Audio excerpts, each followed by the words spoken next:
आज की एक और बड़ी खबर है। नाइट क्लब बना शमशान। हिला देने वाली खबर है। नाइट क्लब जिसमें 100 से ज्यादा लोग मौजूद थे गोवा में रात को, और उसमें आग लग गई।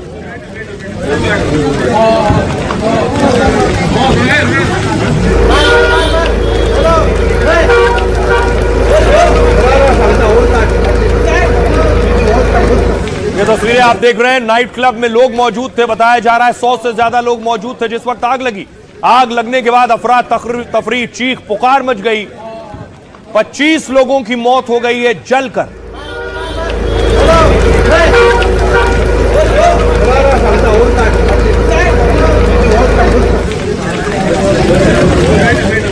अब आपको बताऊं, आग लगने के ठीक पहले का वीडियो।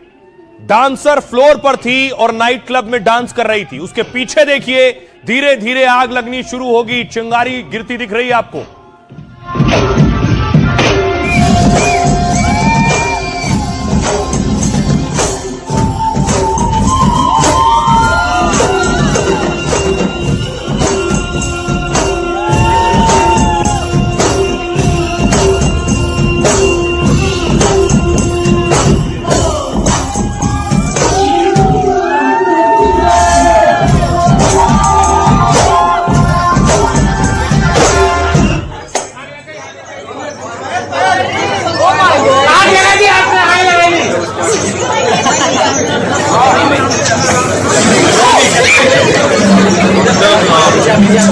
आप देख रहे हैं, डांसर डांस कर रही थी। डांस करते करते पीछे से आग लगी और भगदड़ मच गई।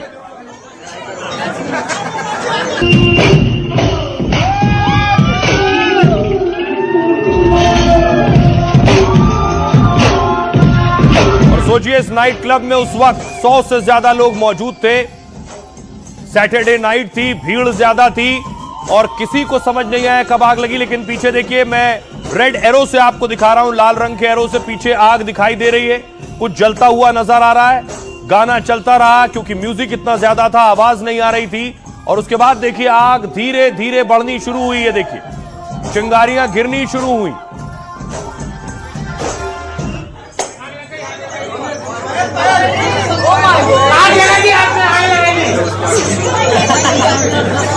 देखिए, उस वक्त तक हंसी मजाक हो रहा था, किसी को इल्म नहीं था इतना बड़ा ये शक्ल ले लेगा, और ये शक्ल ले ली। उसके बाद आग की ऊंची ऊंचे लपटे, पूरा नाइट क्लब जलकर खाक।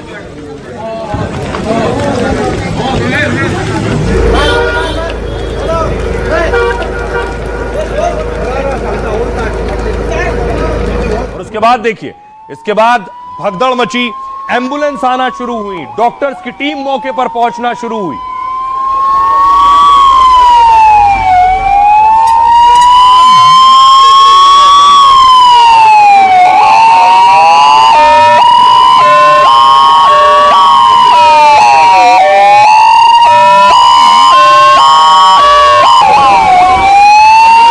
साथ फायर ब्रिगेड पहुंची और तब तक बहुत से लोगों की जान जा चुकी थी। बहुत से घायलों को एम्बुलेंस में ले जाया गया।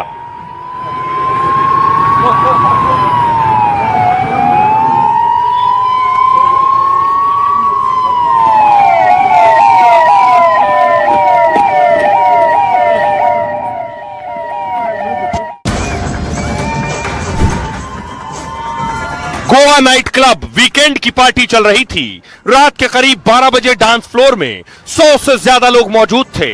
संडे की छुट्टी थी, लोग जश्न में डूबे थे। लेकिन अगले ही पल जो हुआ उसका किसी को अंदाजा नहीं था। कुछ ही देर में जश्न की जगह मातम छा गया। चीख पुकार मच गई, लोग भागने लगे। जोरदार सिलेंडर ब्लास्ट के बाद क्लब की छत से कांच के टुकड़े गिरने लगे। आग की तेज लपटें और धुओं के बीच लोग घबरा कर भागने लगे।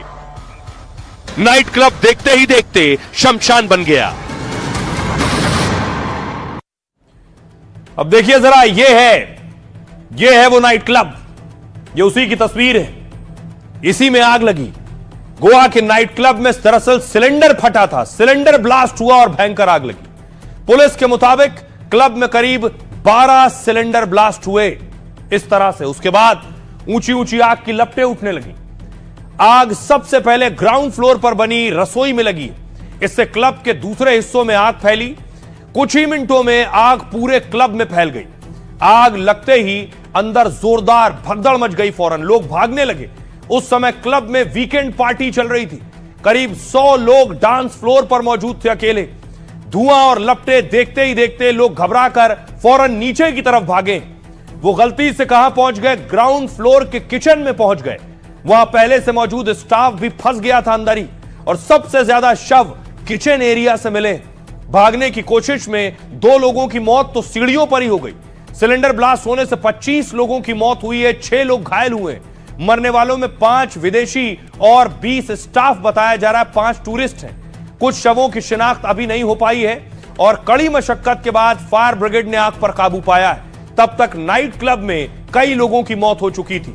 कुछ लोगों की मौत जलने की वजह से भी हुई है, जबकि कई लोगों की मौत दम घुटने से हुई है। मरने वालों में ज्यादातर क्लब में काम करने वाले कर्मचारी थे बताया जा रहा है। प्रधानमंत्री नरेंद्र मोदी ने भी हादसे पर दुख जताया है। मृतकों के परिवार वालों के लिए 2 लाख रुपए के मुआवजे का ऐलान किया है और घायलों को 50,000 रुपए का ऐलान किया गया है।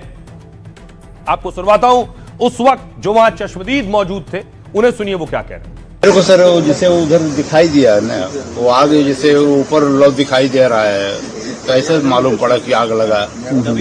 क्या आवाज, ऐसा कुछ आवाज आया जैसे टायर गाड़ी का बोलता है ना, उससे आवाज आया, जैसे सिलेंडर ब्लास्ट हुआ है, मालूम पड़ा। वो घर पे जा रहा था, तभी देखा कि आवाज आया ब्लास्ट का वगैरह, तो मैं देखा कि हम मेरे एक्चुअली नियर बाई घर है इधर। मैं देखा तो कि अभी आग जा रहा है, तो बाद में देखा तो एम्बुलेंस, थोड़े टाइम के बाद घर पे गया मैं, एम्बुलेंस जा रहे भाग रहे, तो बाद में हमने गाड़ी लेके उस साइड में गए तो देखा तो ये सब इंसिडेंट हो चुका था। अब आपको अंदाजा होगा आग कितनी भीषण थी। नाइट क्लब में सैटरडे नाइट 100 लोग डांस फ्लोर पर थे, आग लगी, 25 की जान गई। देखिए खुद सीएम मुख्यमंत्री गोवा के प्रमोद सावंत नाइट क्लब।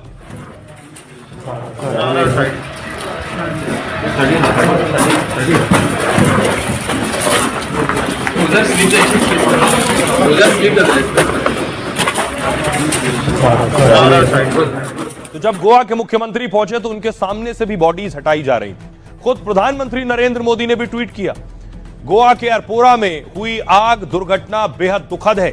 मेरी संवेदनाएं उन सभी लोगों के साथ हैं जिन्होंने अपने प्रियजनों को खो दिया है।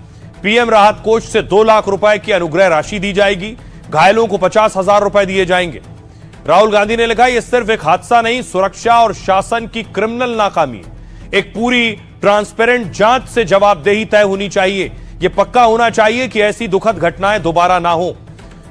गोवा के सीएम ने लिखा, मैं बेहद दुखी हूं और इस कठिन समय में सभी पीड़ित परिवारों के प्रति गहरी संवेदना व्यक्त करता हूं।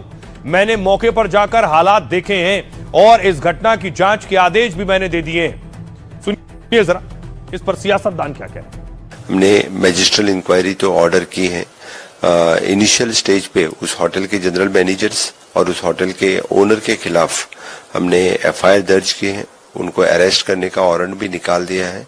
इस सभी जांच की पूरी यानी मैजिस्ट्रल इंक्वायरी की जाएगी। उन्होंने fire safety norms, construction norms follow किया है कि नहीं, ये देखा जाएगा। जानबूझ के लोगों का मर्डर किया गया। क्लब को डिमोलिशन ऑर्डर निकाला था, जो फायर लाइसेंस होता है फायर सेफ्टी नॉर्म्स के तहत, वो भी इनके पास नहीं था। मुख्यमंत्री कल रात में हमने देखा कि ऑन रिकॉर्ड उन्होंने बोला है कि this is a dangerous situation and people are not following the norms. इसका मतलब क्या है? इसका मतलब है कि गोवा राज्य के मुख्यमंत्री ने स्वीकार किया है कि उसकी एडमिनिस्ट्रेशन फेल हो चुकी है। ये भूलों की वजह से होती है, ये इस कारण से होती है कि आपने उचित व्यवस्था नहीं रखी, सुरक्षा की व्यवस्था नहीं रखी, इस तरह के हादसे न हो। और जिम्मेदारी फिक्स करनी बहुत जरूरी है, जवाबदेही की आवश्यकता है और उम्मीद करते हैं कि सरकार तुरंत जवाबदेही फिक्स करेगी और जिन लोगों ने अपनी जान गंवाई है उनके परिवारों को उचित मुआवजा भी मिलेगा। जो भी लोकल गवर्नमेंट्स होती हैं, जो भी स्टेट गवर्नमेंट्स होती हैं, उनको लगातार सेफ्टी ऑडिट करना जरूरी है। बहुत सारी लाइसेंसेस ऐसे हैं जिसका दुरुपयोग कर मिसयूज किया जाता है और वो without safety and without regulation वो चलते रहते हैं। ये उसी का एक नतीजा है। प्रियंका चतुर्वेदी कह रही है ऐसी जगहों पर सेफ्टी नहीं होती। क्या ऐसा सच है? जरा पहले मैं नाइट क्लब आपको दिखाऊं। यह नाइट क्लब की तस्वीर है और इस तरह से बना हुआ था नाइट क्लब। ये देख रहे हैं तस्वीर आप, भव्य नाइट क्लब पानी के बीचों बीच बना हुआ था, गोवा में नाइट क्लब था। ये आप उसका एरियल शॉट भी देख रहे हैं इस नाइट क्लब का। यहां हर रोज सैकड़ों लोग पहुंचते थे। अब देखिए आग लगने के बाद और पहले की दोनों तस्वीरें मैं आपको दिखा रहा हूं। यह नाइट क्लब के अंदर की एक तस्वीर है आग लगने के पहले की, और आग लगने के बाद देखिए पूरी तरह से जलकर खाक हो गया है यह नाइट क्लब। दोनों तस्वीरें आप मिला सकते हैं, एक हादसे से के पहले की तस्वीर है और एक हादसे के बाद की तस्वीर।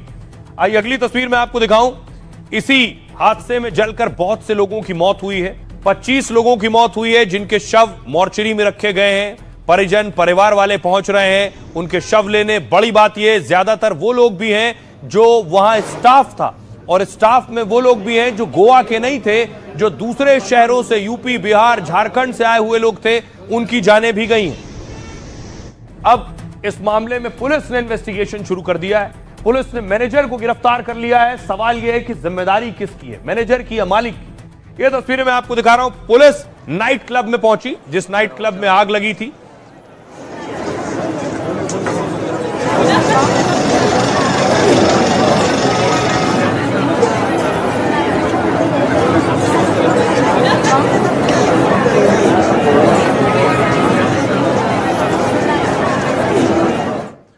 अब सवाल यह है कि कौन है जिम्मेदार। गोवा के बागा इलाके में यह नाइट क्लब है। यह नाइट क्लब का हाल देख रहे हैं। अब ऐसा हो गया है, क्लब का नाम है बैरिज बाय रोमियो लेन और क्लब खुद को आइलैंड क्लब बताता है। क्लब में एंट्री और एग्जिट के रास्ते बहुत संकरे हैं। फायर ब्रिगेड क्लब तक नहीं पहुंच पाई, बताया गया 400 मीटर दूर पार्क करना पड़ा फायर ब्रिगेड को। इसके बचाव कार्य में काफी देरी इसलिए हुई, फायर सेफ्टी नियमों का पालन नहीं हो रहा था। शुरुआती जांच में यह बात सामने निकल कर आई है। अधिकतर मौतें धुएं और दम घुटने की वजह से हुई। हादसे के बाद सुरक्षा मानकों पर सवाल उठ रहे हैं। क्लब को निर्माण, सुरक्षा और फायर सेफ्टी पर सवाल उठ रहे हैं। इलाके के सरपंच के मुताबिक क्लब विवादों में था। साझेदारों के बीच झगड़े के चलते पंचायत ने जांच की थी और इसके मुताबिक क्लब बिना अनुमति के बनाया गया था। इसके लिए क्लब को तोड़ने का नोटिस भी जारी कर दिया गया था, फिर भी क्लब पर एक्शन नहीं हुआ। आपको बताऊं, लेकिन मालिकों की पहुंच के कारण कार्रवाई रोक दी गई। बाहर निकलने का रास्ता बहुत संकरा था, इसकी वजह से लोग बाहर नहीं निकल पाए। कुछ ही मिनटों में पूरा क्लब आग की लिपटों में घिर गया है। वहां पाम लीफ से सजावट भी की गई थी जो आग लगने के तुरंत बाद जल गई। धमाका इतना तेज था कि स्टाफ के पास बहुत कम समय बचा। भीड़भाड़ होने और छोटे दरवाजे के कारण बाहर नहीं निकल सके लोग। आग लगने के कारणों की इस वक्त जांच चल रही है। एफएसएल की टीम आग की असली वजह की जांच कर रही है। क्लब मैनेजर के खिलाफ एफआईआर दर्ज कर ली गई है। पुलिस ने क्लब के मैनेजर विवेक सिंह को भी गिरफ्तार कर लिया है और नाइट क्लब में आग मामले में अब तक 4 लोगों की गिरफ्तारी हो चुकी है। सुनिए जरा क्या कुछ कह रहे हैं पीड़ित के परिवार और पुलिस। भतीजा है, बड़ा भाई का लड़का है लोग दोनों। तो इसको देखने के लिए आया ना। क्या हुआ? वो होटल में रहता था ना, रात को इंसिडेंट हुआ उसमें। हाँ, रात को ही है या मर गए? मर गए दोनों मर गए। होटल में किचन में काम करता था ये लोग। भाई थे? ओ भाई, मेरा भतीजा लगता है ना। दोनों? हाँ, दोनों अपना खुद सगा, एक माँ का सगा। एक दो मर गए दोनों। ज्यादातर जो बॉडीज मिली हैं वो नीचे जहाँ किचन है इसका रेस्टोरेंट का, वहाँ पे डेड बॉडीज मिली है। और अभी इस घटना के कारणों की जांच पुलिस करेगी और उसमें जो भी उसके कंक्लूजन निकल के आते हैं जांच के, उसके हिसाब से हम लोग इसमें एक्शन लेंगे। अब आइए आपको मिलवाता हूं कौन है इस नाइट क्लब के मालिक जिसमें 25 लोगों की मौत हुई है। कहा गया बहुत से नॉर्म्स की अनदेखी की जा रही थी, उल्लंघन किया जा रहा था। ठीक है, वो छोटे मोटे शख्स नहीं है। उनका नाम फोर्ब्स की मैगजीन में भी आ चुका है। इनका नाम सौरभ लूथरा है। बड़ी शख्सियत है, बहुत और बड़ा कारोबार है उनका। आइए आपको बताऊं सौरभ लूथरा के बारे में कौन है ये सौरभ लूथरा को आप देख रहे हैं। Birch by Romeo Lane nightclub का मैनेजर मालिक सौरभ लूथरा है। सौरभ लूथरा एक गोल्ड मेडलिस्ट इंजीनियर है।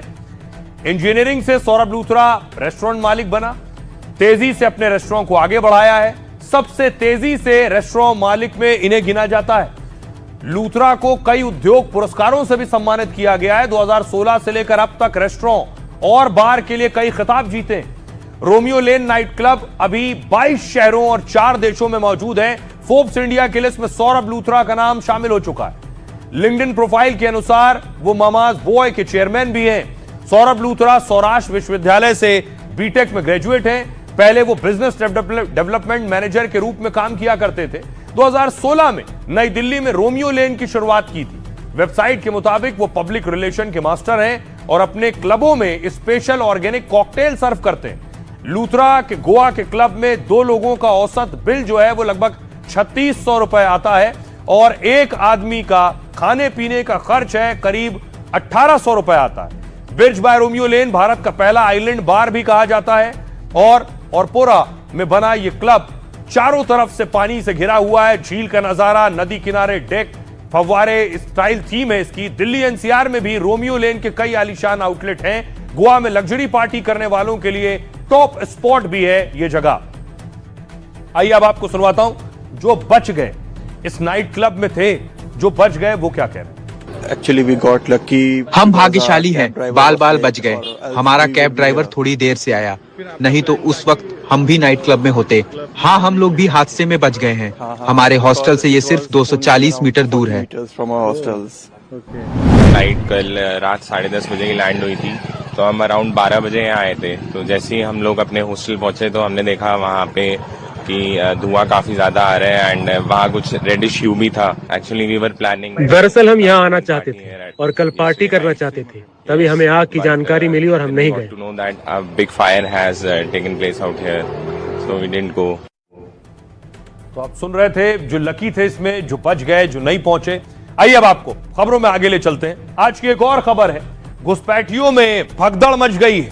घुसपैठी जो उत्तर प्रदेश में थे, जिनके लिए योगी ने ऑर्डर दिया कि इनको तलाशो, इनको ढूंढो और इनको इनके मुल्क भेजो या फिर डिटेंशन सेंटर भेजो। ये उसकी एक तस्वीर आप देख रहे हैं, जो अलग अलग जगह पर इनकी तलाश हो रही है।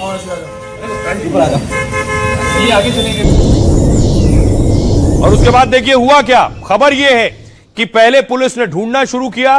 कल जानकारी मिली कि यूपी में इस तरह के डिटेंशन सेंटर बनाए जाएंगे, इसका रोड मैप तैयार हुआ, यहां रखा जाएगा घुसपैठियों को। आज देखिए क्या शुरू हुआ।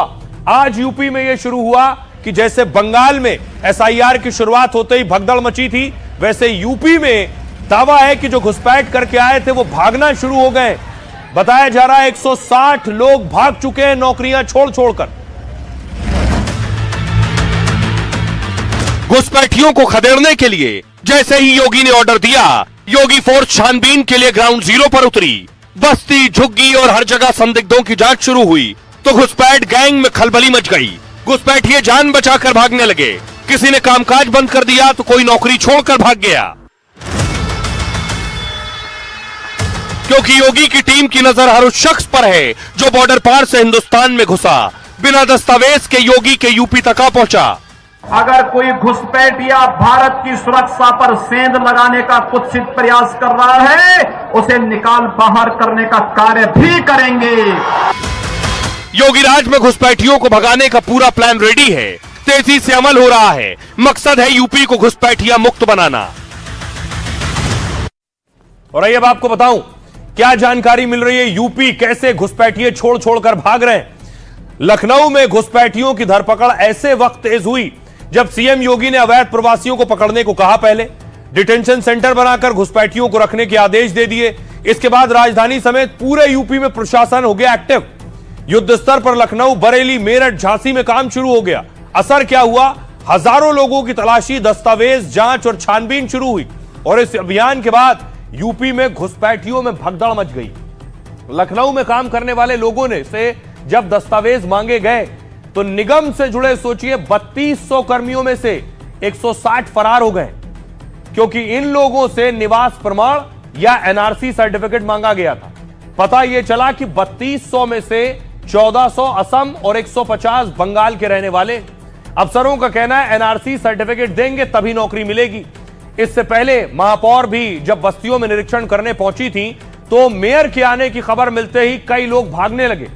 यह सब इसलिए हो रहा है क्योंकि यूपी में पहले तो एसआईआर हो रहा है, दूसरा, योगी ने डिटेंशन सेंटर बनाने की कार्रवाई तेज कर दी है। डिटेंशन सेंटर का मॉडल सामने आया तो भगदड़ मचना लाजमी था। योगी ने आदेश दिया, रोहिंग्या बांग्लादेशी को यूपी से बाहर करो, सभी जिलों के डीएम पहचान करें क्योंकि यह सुरक्षा के लिए खतरा है। सुनिए जरा क्या कह रही है लखनऊ की मेयर। में जोर शोर से सत्यापन की कार्रवाई चल रही है। जिनको पता चल रहा है वो आ भी नहीं रहे हैं और पूरे लखनऊ में जिन लोगों ने बसाया गया है, जिन्होंने इनको बसाया पहले उन पे भी कार्रवाई होनी चाहिए। एक एक प्लाट में 100-100 झुग्गी झोपड़ियाँ बसाए हुए हैं और लाइट कनेक्शन दिया है। मैंने बिजली विभाग को भी पत्र लिखा है कि किस आधार पे दिया है कनेक्शन। देश के हित में, शहर के हित में, प्रदेश के हित में, जनता की सुरक्षा बाहर और अपने रोजगार के हित में इनको बाहर करना चाहिए। अब देखिए, आज खुद बृजलाल पहुंचे, पूर्व डीजीपी भी है, सांसद भी, और बृजलाल पहुंचे पार्क में जहां उन्होंने वीडियो बनाया। कहाँ कराने वाले हो? असम। आसाम में कहाँ के? बंगाईगांव डिस्ट्रिक्ट। क्या नाम है? अरशद अली खान। कहाँ कराने वाले हो? क्या नाम है आपका? बिमला खातून। बिमला हाँ, खातून। आपका? रुखसान अली। रुखसान अली। कहाँ कराने वाले हो? असम। आसाम में कहाँ के? बंगाईगांव डिस्ट्रिक्ट। क्या नाम है? अरशद अली खान। कहाँ कराने वाले हो? बंगाईगांव डिस्ट्रिक्ट। बंगाई गाँव कौन सा है? गाँव पलकसी। बाड़ी। पलकसी। आपका क्या नाम क्या है? हमारा नाम सनोरा बेगम। हाँ, आप कहाँ कराने वाली हैं? हम असम रहने वाले हैं। आसाम में कहाँ के? बंगाईगांव। बंगाईगांव सब। हाँ। आप कहाँ, क्या नाम आपका? ये मैंने इनसे पूछा तो ये सब अपने को बताते हैं आसाम के हैं, लेकिन हैं वास्तव में ये बांग्लादेशी। अब देखिए जरा, ये एसआईआर के बाद सब शुरू हुआ है।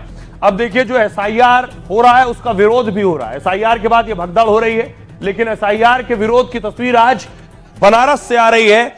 बनारस में इसके खिलाफ प्रदर्शन किया गया, लोग सड़कों पर उतरे। चलिए आप लोग आराम से चल जाइए।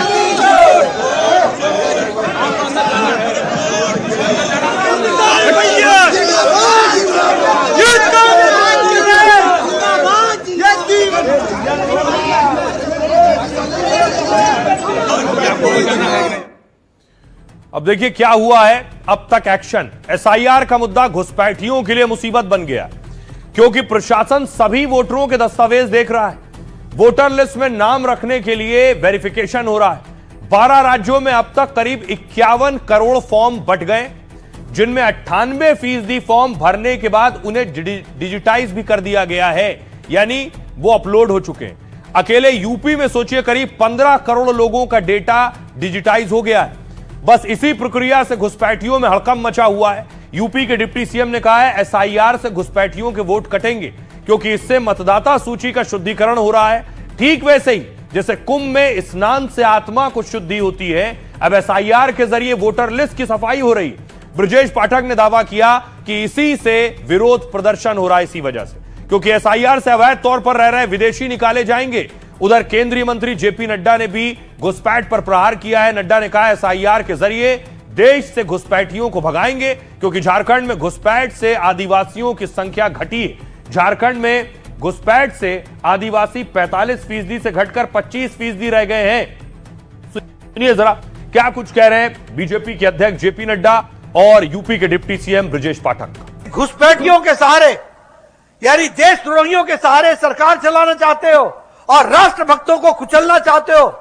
ये झारखंड की जनता है या हमारे आदिवासी भाई, ये लड़ जाएंगे, पूरी ताकत लगा देंगे, लेकिन कभी झुकेंगे नहीं और हमारे घुसपैठियों को चुन चुन करके इस देश से बाहर करने में अपना योगदान करेंगे। हम ऐसे लोगों को डिटेक्ट करेंगे, घुसपैठियों को, उनके वोटर लिस्ट से नाम डिलीट करेंगे, डिपोर्ट करेंगे। घुसपैठियों के खिलाफ एक आवाज जो हम देख रहे हैं उसको अंजाम तक पहुंचाने का काम भारतीय जनता पार्टी करेगी, ये मैं जरूर। जो घुसपैठिए के रूप में निवास कर रहा है वो मतदाता सूची में बचे ना। जो नाबालिग मतदाता हैं वो मतदाता सूची में उनका नाम डिलीट किया जाए। तुष्टीकरण की राजनीति करते हैं, वोट बैंक बनाते हैं। भारतीय जनता पार्टी सबका साथ, सबका विकास, सबके विश्वास के आधार पर जन जन को जोड़ करके काम कर रही है।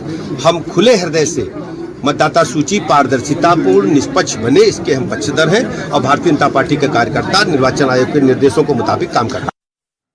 अब देखिए, बात घुसपैठियों की हो रही है और घुसपैठियों को बाहर करने की हो रही है, लेकिन इस बीच क्या ऐसा भी हो सकता है कि किसी ऐसे शख्स को घुसपैठिया बताकर बाहर भेज दिया गया, उसे वापस बुलाना पड़ा हो? ऐसा हुआ है। यह तस्वीर आप देख रहे हैं, यह जून 2025 की तस्वीर है। सोनाली को बांग्लादेशी कहकर बांग्लादेश भेज दिया गया। यह तस्वीर आप देख रहे हैं, उसे बांग्लादेश भेजा गया और बांग्लादेश भेजने के बाद बांग्लादेश में उसकी गिरफ्तारी भी हो गई। उसके बाद यह मामला पहुंचा कोर्ट और सुप्रीम कोर्ट के आदेश के बाद सोनाली को वापस लाया गया बांग्लादेश से। अगली तस्वीर देखिए, यह तस्वीर है बांग्लादेश से वापस सोनाली हिंदुस्तान लौटी है। ये वो तस्वीर है।